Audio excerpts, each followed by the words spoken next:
네, 저희 말씀 보겠습니다. 4장 1절, 2절 한번 보실까요? 오늘 말씀은 여기에서 시작해요. 예수께서 성령의 충만함을 입어 요단강에서 돌아오사 광야에서 40일 동안 성령에게 이끌리시며 마귀에게 시험을 받으시더라. 이렇게 되어 있습니다. 여러분, 오늘 말씀은 성령의 충만함을 입으신 예수님이 마귀에게 시험을 받으시는 이야기예요. 어떻게 보면 매치가 잘 안 되죠. 시험이라는 것은, 유혹이라는 것은 우리가 영적인 컨디션이 떨어질 때 일반적으로 받으니까요. 하지만 오늘 본문에서는 예수님께서 마귀에게 아주 성령 충만한데 불구하고 시험을 받으십니다. 왜일까요? 왜 참 하나님이시자 참 인간인 예수님께서는 마귀에게 시험을 받으셔야만 할까요? 바로 사람들을 구원하러 가시지 않고 시험을 받으신 이유가 뭘까요? 그것은 예수님께서 사람을 구원하시는 것이 그냥 되는 게 아니고 반드시 시험을 이겨야만 하는 조건이 있기 때문에 그래요.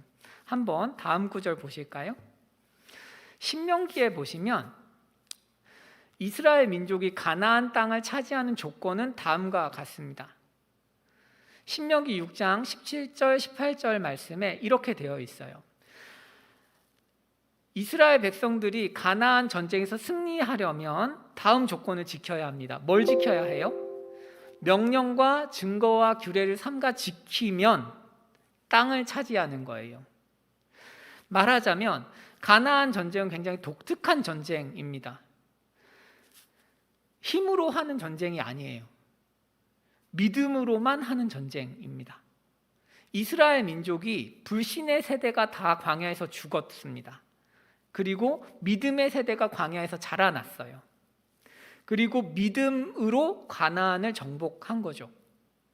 마찬가지예요. 예수님께서도 지금 광야에 가셔서 믿음을 증명하시는 시간이 필요한 거예요. 그리고 예수님의 가나안 전쟁을 하셔야 하는 거죠. 예수님의 가나안 전쟁은 영혼을 구원하는 일인 거예요. 그래서 예수님께서도 영혼을 구원하시기 이전에, 땅을 차지하기 이전에 믿음의 싸움을 반드시 하셔야 하는 겁니다. 여러분, 이 사실은 우리 개인과 공동체 모두에게 적용될 수 있어요. 한 사람이 성도가 삶을 어떻게 바라볼 것인가, 이거 굉장히 중요한데요. 여러분들은 여러분 삶을 어떻게 바라보고 계십니까? 성경은 여러분들 또 저를 가나안 정복 전쟁을 하는 사람으로 부른 거예요. 용사로 부르셨어요. 우리 인생은 남들이 이야기하는 것처럼 세상의 시간표대로 잘 흘러가면 좋은 인생인 게 아니에요. 세상의 가치대로 살아가서 어떻게든 그 가치를 획득하면 좋은 인생인 것도 아니에요. 성경이 말하는 좋은 인생은 믿음으로 영혼을 구원하는 인생이 좋은 인생인 거예요. 그래서 우리는 우리를 볼 때 내가 지금 가나안 정복 전쟁을 하고 있구나 라고 삶을 보는 프레임 자체가 이렇게 짜져 있어야 돼요. 그래야 성도인 거예요. 성도는 자기 마음대로 살면서 세상의 가치를 따라 사는 사람이 아니고 지금 내가 가나안 전쟁 중이구나 라는 것을 아는 사람이라고 할 수 있습니다. 그렇다면 이 가나안 전쟁 어떻게 이겨요? 여기에 보신 것처럼 믿음으로만 이깁니다. 믿음으로만. 우리 삶은 믿음의 싸움을 통해서 영혼을 살리느냐 마느냐, 이 싸움을 계속 반복하는 삶이라고 할 수 있어요. 개인도 그렇고 공동체도 마찬가지예요. 여러분, 공동체가 어떻게 한 사람 한 사람이 늘어나고 혹은 공동체 안에 있는 사람들이 더 거룩해질까요? 누군가 하나님 앞에서 믿음의 싸움을 이겼기 때문이에요. 자동적으로 되지 않습니다. 절대로. 한 공동체가 성장하고 하나님 앞에서 전진한다는 것은 그 공동체 내에 있는 사람들이 믿음의 싸움을 이겼기 때문에 가능한 거예요. 반대로 믿음의 싸움을 계속 지면 가나안 땅을 잃는 거고 공동체가 쇠퇴하는 거죠. 그래서 많은 교회들 또 개인들이 돈이나 프로그램으로 이렇게 사람들을 모아보려고 하지만 잘 안 되는 이유가 여기에 있습니다. 우리는 가나안 전쟁 중이고 이걸 이기는 방법은 믿음밖에 없는 거죠. 여러분, 그래서 오늘 우리는 어떻게 하면 우리가 처한 가나안 전쟁을 잘 이겨낼 수 있을까? 이것을 예수님을 통해 배워보고자 합니다. 자, 예수님이 당한 시험 첫 번째 한번 보시죠. 다음 보시면 이제 누가복음 4장 2절이에요. 마귀에게 시험을 받으시더라 이렇게 돼 있어요. 마귀가 시험을 하는 거죠. 그런데 조건이 있습니다. 마귀가 언제 시험을 하느냐? 이 모든 날에 아무것도 잡수시지 아니하시니 날수가 다음에 줄이신지라. 예수님께서 40일 동안 아무것도 드시지 않으셨어요. 그리고 그 마지막 날이죠. 날수가 다 했다고 하니까 그 마지막 날 마귀가 돌을 떡으로 만들어라 이렇게 명령을 합니다. 우리는 여기에서 일단 내용을 살펴보기 전에요, 타이밍에 대해서 생각해 볼 수 있을 것 같아요. 여러분, 마귀가 언제 우리를 유혹할까요? 우리가 가장 힘들 때 유혹합니다. 우리가 가장 지칠 때 유혹하는 거예요. 말하자면 우리가 돈이 정말 필요할 때 돈을 주겠다고 유혹하는 거고요. 우리가 정말 직장이 필요할 때 직장을 주겠다라고 유혹하는 것이고, 또 내가 정말 외로울 때 사람을 주겠다라고 유혹하는 거예요. 유혹은 아무 때나 이루어지는 게 아니고요. 내가 정말 필요한 걸 마귀는 잘 알고 있고 그 타이밍에 정확하게 찍어서 우리를 유혹합니다. 우리가 인정과 보상을 간절히 원할 때 인정과 보상을 얻을 수 있는 길을 제시합니다. 말하자면 마귀는 절묘한 타이밍에 우리에게 가장 좋은 것을 줄 것처럼 나타납니다. 이게 마귀가 가진 특징이에요. 문제는 뭐냐 하면 하나님께서도 우리에게 뭔가를 주실 때 절묘한 타이밍으로 주신다는 데 있습니다. 하나님께서도 우연으로 역사하실 때가 많거든요.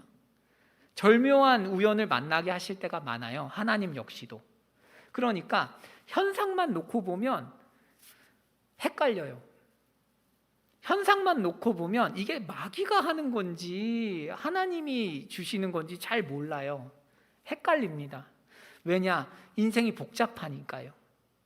인생이 너무 다단하기 때문에 우리는 어떤 상황을 보고 이건 마귀가 준 거네, 이거는 하나님이 준 거네, 이렇게 간단히 말하기가 어렵습니다. 바로 말하기가 어려워요.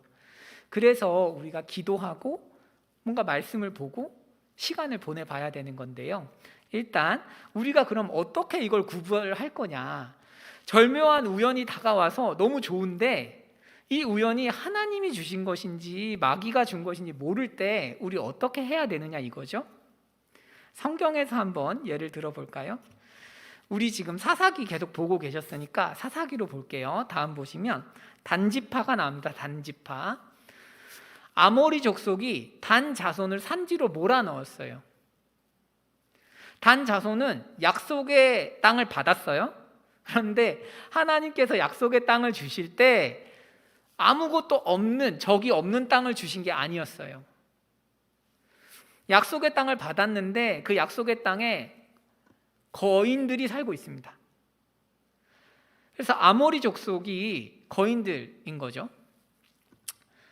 그런데 단 자손이 그걸 믿음으로 싸워서 차지를 해야 되는데 그렇게 하지 못했어요. 반대로 아모리 족속이 단 자손을 쫓아내버렸습니다. 단 자손이 골짜기에 들어간 거죠. 여러분, 골짜기에서 살면 어떤 일이 벌어질까요? 먹을 게 없죠. 먹을 게. 산에는 먹을 게 부족하잖아요. 그래서 단 지파가 고민을 시작합니다. 가만히 있자니 배가 너무 고프고 아모리 족속이 차지한 땅을 싸우자니 아모리 족속이 너무 강해서 엄두가 안 나는 거예요. 그래서 제3의 방법을 찾죠. 뭐냐면 이제 다음입니다. 뭐냐면 땅을 살펴보기 시작한 것입니다. 단 자손이 정탐꾼을 보냅니다. 그래서 이스라엘 북쪽의 땅을 좀 찾아보자는 거예요. 우리가 거주할 만한 좋은 땅을 한번 찾아보자. 그리고 정탐꾼 5명을 보냈습니다. 정탐꾼 5명을 보냈는데요. 이 사람들이 단지파에서 북쪽으로 올라가는 건데 올라가는 길에서 미가의 집에 걸립니다. 우연히 미가의 집에 걸려서 거기에서 유숙을 한 거예요. 잠을 자게 됐어요. 마침 그 집에는 어떤 레위 지파의 타락한 제사장이 살고 있었습니다. 그래서 그래도 제사장은 제사장이니까 한번 물어본 거예요. 레위인한테 우리 어떻게 될 것 같아? 라고 물어봅니다. 그러니까 이렇게 대답하죠. 다음 보실까요? 우리 5절 6절인데요. 그들이 그에게 이르되, 레위인에게 물어본 거예요. 우리를 위하여 하나님께 물어보아서, 지금 하나님의 기록된 말씀을 무시하면서 하나님께 물어보라는 거예요. 우리가 가는 길이 형통하는지 우리에게 알게 하라. 그러니까 이 제사장이 그들에게 이렇게 말합니다. 평안히 가라. 너희가 가는 길은 여호와 앞에 있느니라 하니라. 잘 될 거야. 이렇게 한 거죠. 잘 될 거야. 그리고 놀랍게도 이 사람들은 이 말을 듣고 올라가니까 아주 좋은 땅을 발견합니다. 라이스라는 땅인데요. 7절 한번 보실까요? 라이스라는 땅을 성경은 다음처럼 설명합니다. 그 땅에는 부족한 것이 없대요. 여러분, 어떤 땅을 봤는데 부족한 게 없는 땅은 많지 않겠죠? 당연히 부족한 게 없는 땅은 많지 않아요. 굉장히 좋은 땅인데 심지어 거기에 있는 사람들은 부를 누리고 있고 심지어 외톨이에요. 시돈 사람들과 거리가 멀고 어떤 사람들과 상종하지 아니함이라. 친구가 없어요. 아주 좋은 땅에 혼자 평화롭게 살고 있는 거죠. 단 지파의 5명은 이것을 보고 무슨 생각을 했냐 하면, 우리가 와서 이 사람들을 죽이고 이 땅을 차지해도 아무도 태클을 걸지 않겠구나. 여기다 여기.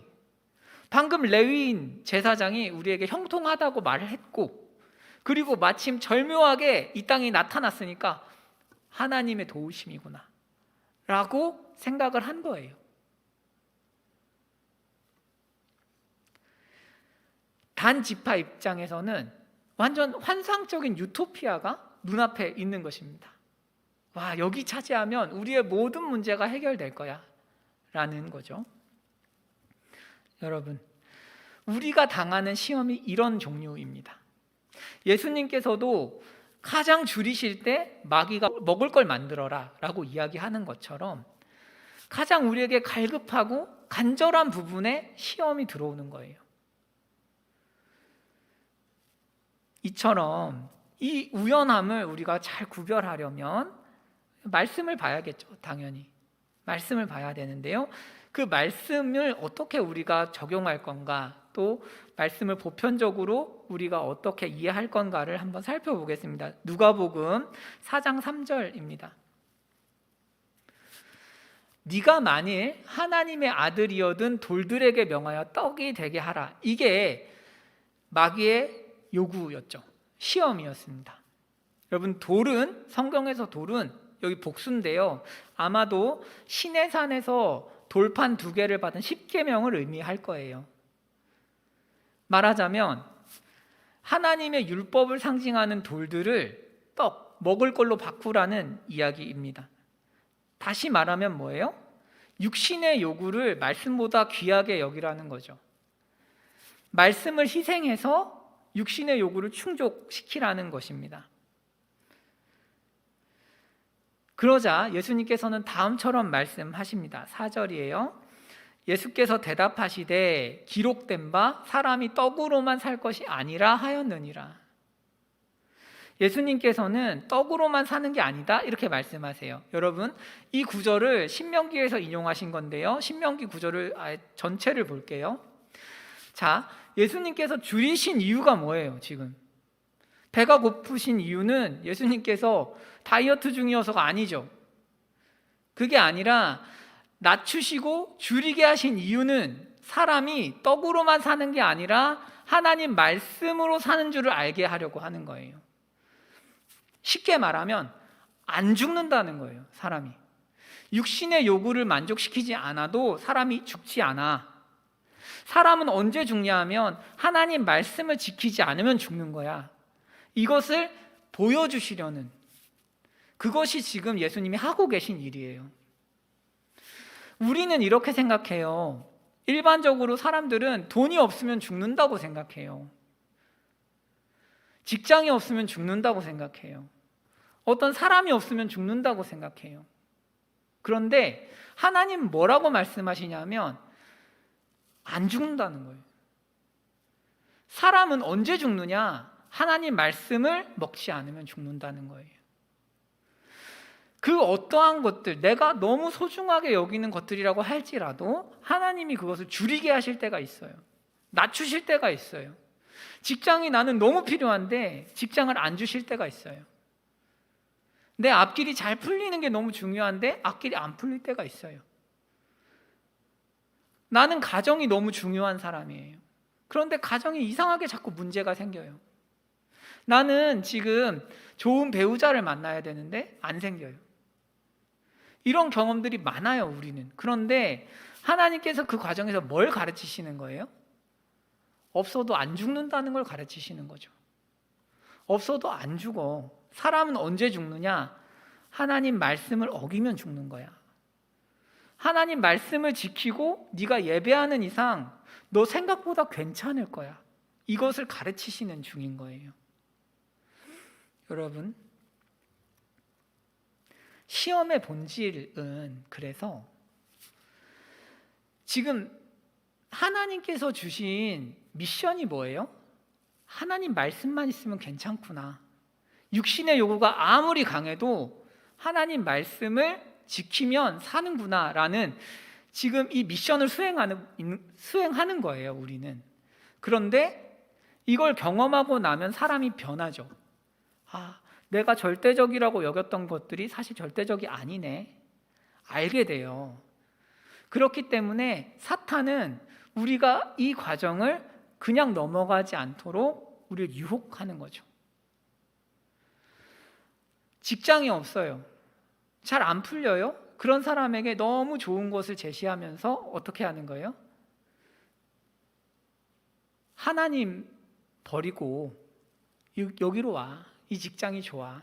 대신 주일에 예배 드릴 수는 없을 거야. 가장 좋은 것들을 알려주는 거예요. 그리고 이걸 반드시 충족해야 네가 살 것처럼 이야기하는 거죠. 그게 마귀의 유혹입니다. 먹을 것 주고, 직장 주고, 새로운 사람도 주고. 그러면서 이 줄인 이 상황을 어떻게든 탈출하는 데에 집중하도록 만드는 거죠. 여러분, 시험의 본질은 그래서 우리가 낮아지고 줄일 때 하나님의 말씀을 지키느냐 아니면 하나님의 말씀을 저버리느냐라고 할 수 있어요. 사사기에서 우리가 본 것처럼 단 지파가 새로운 주거지를 찾는 과정에서 레위인을 만나고 그에게 축복받았습니다. 그리고 좋은 땅을 발견했고 결국에는 그 사람들은 단지파는 그 라이스 사람들을 죽이고 그 땅을 차지합니다. 이것은 하나님의 인도하심이 아니었어요. 마귀 역사죠.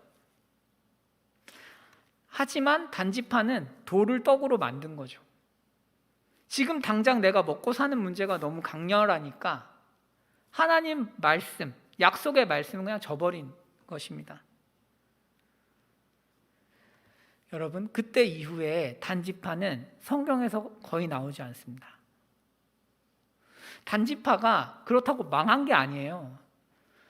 성경이 말하는 건 하나님이 안 쓴다는 이야기예요. 더 이상 내가 얘들을 데리고는 가나안 정복 전쟁을 할 수가 없구나 라는 선언입니다. 여러분, 그래서 우리가 삶에서 다가오는 좋은 절묘한 우연들을 그냥 좋구나 이렇게 생각할 게 아니라 하나님 말씀에 비추어서 정말 깊이 숙고하는 것이 필요하겠습니다. 내가 돌을 떡으로 만드는 게 아닐까? 이런 생각을 해보는 거죠. 성도는 세상 문화를 기준으로 무엇인가를 결정하고 선택하면 안 됩니다. 세상 문화의 본질은 돌을 떡으로 만드는 것이기 때문에 그래요. 보이는 것, 화려한 것을 선택하라고 우리에게 가르치기 때문이죠. 여러분, 성경적으로 산다는 것, 성도로 산다는 것은 직장 생활을 어떻게 성경적으로 이해하는지, 배우자 간을 어떻게 성경적으로 가지고 있는지, 가정을 어떻게 성경적으로, 성경에서 무엇이라고 이야기하는지, 이런 것들을 알 때 가능한 것입니다. 알 때. 여러분, 요즘에는 조금 시들해진 것 같지만 비트코인이나 주식은 어떨까요? 여러분, 비트코인이나 주식은, 재테크는 마귀의 유혹입니까? 아니면 하나님의 좋은 어떤 기회인가요? 비트코인이 등장한 시기가 굉장히 절묘하죠. 광풍이 분 시기가 절묘합니다. 왜 절묘하냐면 20, 30대 청년들이 절망감을 느끼는 시기에 잘 등장했죠. 아파트 값이 폭등해서 내가 이대로 벌어서는 집을 구할 수 없겠구나. 그런 상황에서 딱 비트코인 광풍이 분 거죠. 그러니까 절묘한 우연이죠. 옛날에 여러분, 불과 몇 달 전만 해도 비트코인 안 하면 바보라 그랬어요. 돈 복사기라 그랬거든요. 비트코인으로 돈 버시는 분들은 안 하는 사람 이해를 못했어요. 지금 돈 복사 중인데 왜 안 하냐고. 지금은 아니죠. 여러분, 저는 비트코인이나 주식의 원리를 잘 모르기 때문에 이게 사기다 뭐 이렇게 말씀드리고 싶지는 않아요. 위험한 얘기입니다. 그런데 이제 말씀이 무엇이라고 이야기하는지는 한번 확인해 봅시다. 말 나온 김에 우리가 재테크를 어떻게 바라볼 건가 한번 확인하고 가죠. 잠언 보겠습니다. 13장 11절. 여러분, 여기 보시면 망령되이 얻은 재물은 줄어간대요. 손으로 모은 것은 늘어간대요. 히브리 시는 평행법을 쓰기 때문에 망령되다라는 것이 뭐의 반대말이냐면 지금 손으로 모으지 않았다는 의미예요.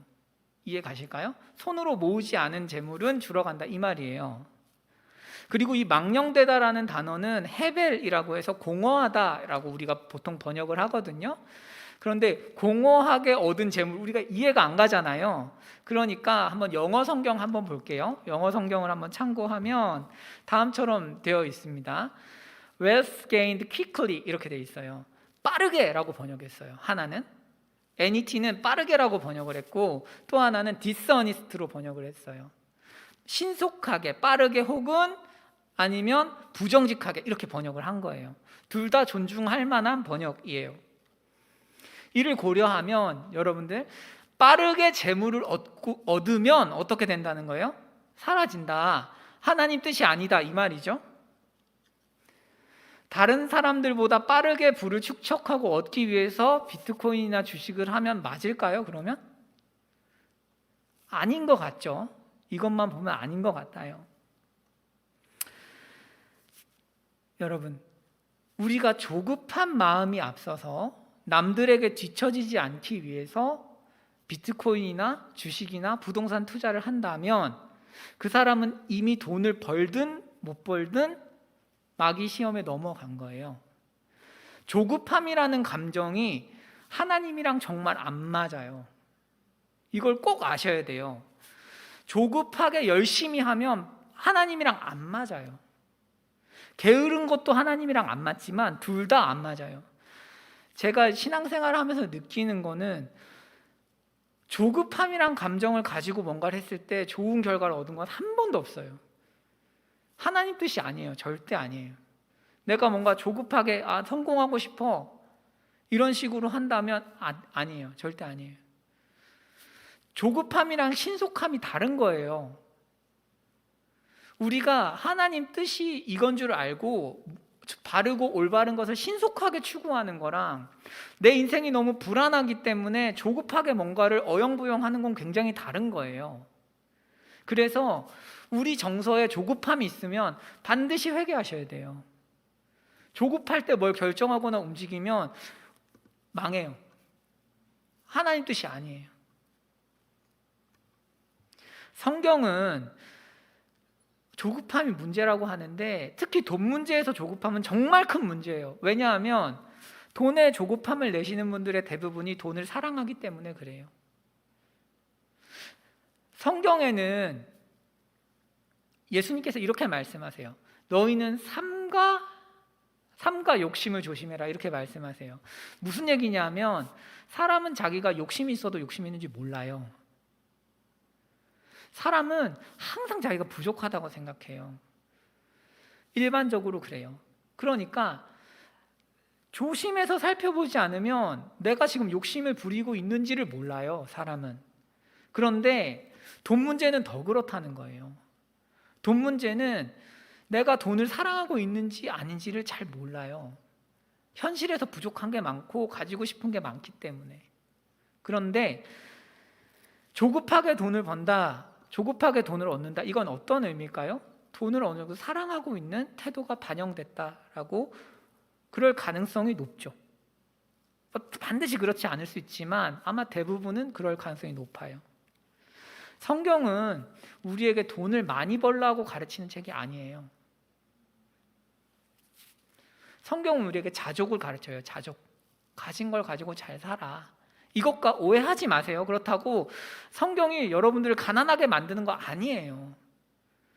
예수 믿는 사람은 장인처럼 살아야 돼요. 장인처럼. 다른 얘기니까 하지만 건드리지 않겠습니다.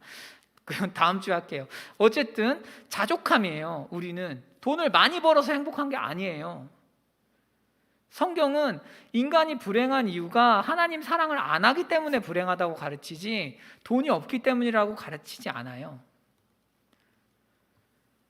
그래서 돈을 사랑하기 때문에 시작한 투자, 돈을 사랑하기 때문에 시작한 재테크는 비트코인이든 주식이든 무엇이든지 진 거예요. 이것은 돈을 벌고 못 벌고의 문제가 아닙니다. 돈을 벌어도 하나님께 쓰임받지 못하고 돈을 안 벌어도 손해를 봐도 하나님께 쓰임받지 못하는 거예요. 여러분, 기본적으로 이렇게 성경적 원칙을 확인을 하신 후에 우리 삶의 복잡성을 고려해서 적용을 좀 더 구체적으로 해야 돼요. 성경이 기록된 시대에는 재테크 수단이 없어요. 아시죠? 성경이 기록된 시대에는 대부분 농사를 짓는 것이기 때문에 고리대금업으로 돈을 버는 거예요. 방금 얘기한 망령되이 돈을 번다, 손으로 벌지 않는다, 이런 거는 고리대금업 혹은 자기가 계속 밭을 늘리고 논밭을 뺏는 것, 이런 쪽에 가까워요. 그렇기 때문에 지금 시대와 비교해서 그럼 나는 손으로만 돈을 벌어야지, 이것도 옳지 않아요. 무슨 얘기냐 하면 재테크는 그냥 우리 문화 안에서 당연히 해야 하는 일부이기도 해요. 그거를 만약 사탄의 도구다 이렇게 하지 마세요. 그건 또 아니에요. 이걸 그대로 가져와서 그래 손으로 하는 거 아니면 안 되네 이렇게 하는 것도 옳지 않아요. 주식이라는 게 사회에 끼치는 순영향도 있고, 그러면 주식 회사 다 망해요? 그게 맞아요? 그렇진 않아요, 여러분. 오해하지 마세요. 중요한 건 여러분 선이 있는 거죠. 선이. 현실적인 어떤 선이 있는데 몇 가지만 보고 갑시다. 첫째, 여러분 재테크 하실 때 중요한 선이 뭐예요? 자기 본업에 집중할 수 있는 수준에서 투자하는 거죠. 돈 왕창 비투 막 이런 거 하면 안 돼요, 성도는. 왜? 본업에 집중 안 되니까요. 그리고 포트폴리오 짜서 하시고 그런 것들은 하셔야 돼요. 둘째, 여러분 재테크를 핑계로 다른 사람들의 필요에 둔감한 사람이 되면 안 되겠습니다. 그건 성도가 할 일이 아니죠. 재테크 할 돈은 이만큼 모아놓고 주위 형제들은 돌보지 않고, 그것도 옳지 않겠죠? 마지막으로 과도한 욕심 부리지 않도록 항상 기도해야겠죠. 왜냐하면 돈은 벌면 더 욕심이 나요. 여러분, 돈 있는 사람이 돈을 내주기가 더 어려워요. 생활 수준이 다르거든요. 돈 없는 사람은 오히려 없기 때문에 싼 곳 가서 먹고 차도 없고 뭐도 없고 하니까 돈 내주기가 편해요. 돈 생기면 그게 잘 안 돼요. 오히려 위에 생활 수준이 더 올라가니까. 여러분, 결론적으로 성경 말씀을 확인하고 우리 삶이 이렇게 변했으니까 조심조심 투자해야겠구나, 뭐 이런 식으로 지혜롭게 원칙을 정하는 것, 이게 너무 중요하죠. 원칙을 가지고 우연에 대응하는 거예요. 하나님 말씀 안에서 나온 명확한 원칙들을 몇 개 가지고 이게 하나님 뜻이구나 아니구나, 이걸 구별하면서 살아가는 거죠. 제가 사실 시간이 더 있으면 여러분 연애, 직장 이런 문제도 좀 다루고 싶은데 그것까지 하면 너무 길어질 것 같아가지고 지금 다루지는 못해요. 여러분, 어쨌든 우리가 삶의 중요한 영역마다 이런 부분들이 견고하게 서 있어야 절묘한 우연 앞에서 경거망동하지 않고 자기의 중심을 성경적으로 지킬 수 있겠죠. 이 작업이 쉽지 않아요. 그러니까 많이 배우셔야 되는 거죠. 그래서 우리 삶은 우연을 따라가는 것이 아니라 믿음 안에서 세워진 원칙을 따라가는 삶이어야 하는 거예요. 그래서 좋은 기회 났다, 내가 정말 필요한 게 있었는데 잘 됐다, 이걸 그냥 이렇게 쭉쭉 따라가면 안 된다, 이런 얘기예요. 여러분, 마지막으로 이런 생각을 해봅시다. 말씀으로 절묘한 타이밍에 내게 다가온 좋은 기회가 하나님의 인도하심인지 마귀의 유혹인지만 잘 구별하면 시험에서 승리할 수 있을까요? 그건 또 다른 얘기죠. 그러니까 시험이야 라고 생각하더라도 사람은 끌려가요. 내가 이러면 안 돼 라고 하면서 끌려가는 게 사람이죠. 믿음으로 시험에 이겨야 영혼을 구원할 수 있지만 실제로 믿음을 발휘해서 시험을 이기는 건 아예 다른 문제예요. 인식과 실천은 다른 거란 말이죠. 우리가 마귀의 유혹이라는 사실을 몰라서 질 때도 있지만 훨씬 많은 경우에 하면 안 된다는 걸 알면서도 끌려가는 경우가 대부분이죠. 안 돼 이러면서 끌려가는 거죠. 인류가 언제부터 마귀에게 졌어요? 에덴에서부터 졌어요. 마귀가 만만한 적이 아니에요. 다 알면서 지는 거거든요. 마귀의 시험은 우리 입맛에 맞게 와요. 여러분, 맞게 와요. 돈 좋아하는 사람한테는 돈으로, 이성 좋아하는 사람한테는 이성으로, 명예 좋아하는 사람은 명예로. 그 입맛에 맞게 행해지기 때문에 마귀의 시험인 줄 알면서도 넘어가는 거예요. 인간의 의지와 힘으로 마귀한테 못 이겨요. 여러분, 이거 꼭 아셔야 돼요. 사람이 의지를 가지고 유혹을 이길 수가 없어요. 의지만으로는 불가능해요. 여러분, 마귀는 율법을 가지고 우리를 계속 자극해서 죄를 짓게 합니다. 여러분들도 아마 이런 경험 있으실 텐데요. 다음 보실까요? 로마서에서 다음처럼 이야기합니다. 이게 우리가 유혹당할 때 상태예요. 죄가 기회를 타요. 무슨 얘기냐 하면 죄가 가만히 있다가 어떤 상황이 딱 벌어지면, 예를 들어서 이렇게 생각해 봅시다. 나는 음란한 걸 보면 안 돼. 율법이에요. 알고 계시죠? 여러분들 다 알고 계시죠? 난 음란한 걸 보면 안 돼 라고 생각을 하는데 음란한 게 너무 땡기는 거죠. 그러면 어떤 생각을 하냐면, 죄가 와서 뭐라고 얘기하냐면, 야, 그거 봐도 돼. 지금 너 하나님 믿는다고 너무 애쓰는 거야. 너 자유를, 하나님의 율법이 금하는 거야. 넌 자유하지 않은 거야. 괜히 하나님 믿어가지고 너 너무 불편하게 사는구나 라고 자극하는 거예요. 이걸 뭐라고 하냐면 속이다라는 표현 쓴 거예요. 지금 속이는 거예요. 야, 예수님 믿어서 주일에 놀러도 못 가고 너무 불편하지 않니? 예수님 믿어서 담배 피면 죄책감 가져야 되고, 술 마시면 또 뭔가 혼나는 것 같고, 너무 불편하잖아. 괜히 연애한다고 했다가 또 스트레스 받고. 그러니까 그때마다 죄가 뭘 하냐면 우리를 계속 속이는 거예요. 예수 믿는 게 불편하지, 예수 믿는 게 스트레스 받는 일이지, 괜히 신앙생활하는 게 힘든 일이잖아 라고 속이는 거예요. 그래서 그 속임에 꼬여서 넘어가면 어떻게 돼요? 죽어요. 속임을 받고 넘어가면 죽어요. 이게 뭐냐 하면 에덴에서 있었던 일이에요. 하와가 속았죠? 그래서 죽는 거예요. 무슨 얘기냐 하면 우리가 그래서 그래, 예수님 믿는 게 너무 피곤한 일이네 하고 속아서 넘어가잖아요. 그럼 어떻게 되냐 하면 넘어간 순간부터 마귀가 정죄해요. 야, 너 쓰레기다. 내가 너 그럴 줄 알았다. 넌 진짜 나쁜 인간이야. 그거 하면 안 되는 거 아는데 왜 그랬어? 계속 정죄하는 거예요. 이 가운데 있는 거예요, 인간이. 힘든 거죠. 이해 가실까요? 여러분들이 신앙생활을 정직하게 하셨다면 모두가 겪는 일이에요. 반드시 겪어요. 그래서 나는 그리스도인이니까 비트코인 하면 안 되지, 돈을 사랑하는 마음을 가지면 안 돼 생각하다가 어느 날 보니까 자기가 너무 초라한 거죠. 옆 사람들 돈 다 벌고 난 예수 믿으니까 안 해 이러고 있다가 뭐지? 나만 바본가? 그러면 이제 예수님 괜히 믿었다, 예수 믿는 게 너무 피곤하다, 뭐 이렇게 해서 넘어가면 또 비트코인 시작하면 어때요?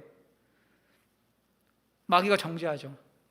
야, 너는 왜 이렇게 너밖에 모르냐, 돈밖에 모르냐 하면서 정죄하는 거죠. 이게 반복되는 거예요. 엄청난 고통이죠. 그러니까 우리가 그럼 어떻게 시험을 이길 수 있을까요? 이런 지금 어려운 상황에서, 돌을 떡으로 만들라고 계속 압박하는 세상에서 어떻게 하면 이길 수 있을까요? 은혜로만 이기죠. 은혜로만. 영의 인도하심을 받아야 이겨요. 그래서 예수님이 오신 건데요. 자, 다음 보실게요. 로마서 8장 5절입니다. 핵심은 이거예요. 육신을 따르는 자는 육신의 일을, 영을 따르는 자는 영의 일을 생각하나니. 무슨 얘기냐면 육신의 일을 생각하는 사람은 하나님을 따라갈 수가 없어요. 다음 구절 한번 보여주실까요? 자, 육신의 생각은 하나님과 원수가 돼요. 이는 하나님의 법에 굴복하지 아니할 뿐만 아니라 할 수도 없어요. 무슨 얘기냐 하면 육신의 생각을 다른 말로 하면 세상의 가치라고 생각합시다. 간단하게 직관적으로 여러분들이 난 세상에서 호의호식하면서 떵떵거리는 게 정말 좋은 삶이라고 생각해 라고 생각하는 이상 유혹을 못 이긴다는 얘기예요. 하나님 못 따라간다 이 얘기예요. 외모지상주의가 우리 안에도 다 뿌리 깊게 박혀 있는데, 그래 나는 외모가 정말 중요하다고 생각해, 이런 사람은 하나님 못 따라가요. 그 영역에서만큼은. 무슨 얘기인지 아실까요? 생각해 보세요. 비트코인이나 주식이나 재테크라는 동기는 돈이에요. 그렇기 때문에 그래 난 예수 믿으니까 안 해 라고 밀쳐놓는다고 해도 생각 속에서 나는 돈을 벌어야 돼, 돈을 벌어야 먹고 살 수 있어, 돈이 정말 좋은 거야 라고 생각하는 사람은 결국에 하게 돼 있다 이 말이에요. 결국에는 시험에 넘어간다 이거죠. 그러니까 결국 의지로 잠깐 참는 건 의미가 크지 않아요. 없다고 말할 수 없지만 생각의 영역이 너무 중요한 거죠. 음란한 걸 보면 안 돼 라고 생각하지만 사실은 나는 쾌락이 너무 좋아, 사실 나는 성적인 쾌락이 너무 좋아, 이건 좋은 거야 라고 생각하는 사람은 넘어가게 돼 있어요. 이해 가실까요? 육신의 가치라는, 육신의 생각이 그런 거예요. 변하지 않는 가치관. 내가 신앙생활 하지만 사실은 너무 세상적인 가치관을 가지고 세상을 바라보고 있으면 절대로 하나님 못 따라가요. 어느 수준까지는 가는 척하지만 절대 못 따라가요. 여러분들도 잘 아시죠? 가시떨기에 떨어진 것은, 씨앗은 완전히 열매를 맺지 못해요. 그런 거예요. 교회가 왜 이렇게 어렵냐, 간단하죠. 대부분의 성도님들이 안 바뀌어 있어요. 다 세상적인 가치가 좋다고 생각해요. 그리고 말씀 들을 때 잠깐 참아야지 생각해요. 하나도 변한 게 없어요. 하나님 말씀을 지키는 게 진짜 참 기쁨이야 라고 생각을 안 해요. 그러니까 잠깐 참는 거예요. 잠깐 돈 벌 기회가 있는데 주일 희생해야 되네? 아깝다 하고 잠깐 참았다가 2번, 3번 마귀가 그거 알고 계속 공격하면 넘어가는 거예요. 어쩔 수 없네. 왜? 사실 나도 돈 버는 게 좋으니까요. 예수님 믿지만. 사실은 나도 애들이 학벌 좋아야 된다 생각하니까요. 좋은 직장 가야 된다고 생각하니까 주일에 보내는 거죠. 처음에는 막 견디죠. 그래, 내가 어떻게 예수 믿는데 애들을 주일에 보내는가. 그런데 애들 성적이 안 나와. 그럼 참다가 결국 보내게 돼 있어요. 왜? 정말 내가 원하는 건 여기 있거든요. 정말 내가 원하는 건 애들이 세상에서 성공하는 거거든요. 그러니까 안 바뀌는 거예요. 교회가 너무 힘이 없는 거죠. 여러분, 우리는 그렇게 하면 안 되겠습니다. 예수님 보세요. 오늘 예수님 보시면 사람이 떡으로만 사는 게 아니야 라고 정확히 말씀하십니다. 무슨 얘기예요? 하나님 말씀으로 사는 거야 라는 의미이죠. 예수님께서는 사람이 하나님의 입에서 나오는 말씀으로 산다는 걸 너무 잘 아셨어요. 그리고 이것이야말로 정말 참된 생명을 가져다 준다는 사실을 잘 아셨습니다. 여러분, 우리가 의지의 영역에서 이기려면 생각부터 이겨야 돼요. 생각부터. 가치관이 바뀌어야 돼요. 하나님 말씀을 지키는 것에 내 행복과 생명과 모든 게 달렸구나, 이렇게 믿으셔야 돼요. 그리고 그렇게 우리가 신앙생활을 할 때 하나님께서 주시는 좋은 것들을 많이 경험함으로써 세상의 것이 별게 아니구나 라는 걸 경험하셔야 돼요. 여러분, 다윗이 어떻게 그렇게 수많은 어려움 속에서도 하나님을 향한 온전함을 지킬 수 있었을까요? 그 비밀이 여기 있습니다. 다음 보실까요? 다윗이 이렇게 얘기하죠. 나로 하여금 주의 계명들의 길로 행하게 하소서. 내가 이를 즐거워함이니이다. 다윗한테는 목적이 뭐예요? 하나님 법을 지키는 게 목적이에요. 그냥 지키는 자체가 목적이기 때문에 이게 가장 즐겁고 여기에 내 생명이 달렸다는 걸 아는 사람이기 때문에 뭔가 다른 거에서 행복할 거라고 생각하지 않는 거죠. 내가 좋은 차, 좋은 아파트를 가지면 더 행복할 거야 라고 옆에서 이야기를 할 때 대부분의 사람들이 맞아, 하지만 난 예수 믿으니까 그렇게 살면 안 돼 라고 이야기하는 게 아니에요. 그거는 아주 속사람이 변하지 않은 거죠. 하지만 다윗은 누군가 그렇게 얘기할 때 아니, 나는 하나님의 성전에 문지기가 더 좋아. 하나님 자체를 기뻐한 거죠. 우리에게 이런 고백이 있어야 되겠습니다. 여러분, 제가 여기까지 말씀드리면 아마 여러분들 중에 어떤 분들은 이런 생각을 하실 수 있어요. 이게 정상이에요. 그리고 나는 그런데 하나님 계명을 지키는 게 그렇게 즐겁지 않은데? 다 알겠다. 하나님 계명을 지키는 자체를 즐거워해야 된다는 걸 알겠는데 나는 그런 사람이 아닌데 어떡하지? 이게 우리 실제적인 고민 아닙니까? 여러분, 이 고민을 끝내기 위해서 예수님이 오신 거예요. 무슨 얘기냐면 예수님이 죽으시고 부활하셔서 우리 안에 오셨어요. 예수 믿으면 우리 안에 성령 하나님 계시죠. 나는 율법을 별로 즐거워하지 않아요. 옛사람은 그런 사람이 아니에요. 하지만 분명한 건 우리 안에 지금 누가 계세요? 성령 하나님이 계세요. 내 안에 하나님의 법을 즐거워하는 나와 다른 존재가 있으신 거예요. 이걸 믿는 거예요. 성령 하나님 일해 주십시오. 하나님, 저는 이제 새 피조물이기 때문에 하나님 법을 즐거워하는 사람인 줄 믿습니다. 이거예요. 믿음으로 취하세요, 여러분. 경험으로 취하면 안 돼요. 우리 경험은 내가 하나님을 사랑하는가? 내가 하나님의 계명을 지키는 걸 좋아하는가? 경험은 아니에요. No. 하지만 믿음으로 받는 거예요. 그래, 나는 하나님 계명을 지키는 걸 좋아하는 사람이야. 왜? 안에 성령이 계시니까. 새 피조물이 됐으니까요. 그것을 믿고 고백하는 것. 그것을 기도하는 거예요. 이게 신앙생활이에요. 그럴 때 취향이 바뀌는 거예요. 점차. 처음에는 유혹거리였던 것들이 이제는 그냥 하나님 말씀 지키는 자체를 즐거워하고 기쁘게 변하는 거죠. 여러분, 이 일을 하시려고 예수님이 죽으신 거예요. 우리 안에 계신 성령님을 인정해 드리면 좋겠습니다. 여러분, 우리 이제 기도하겠습니다.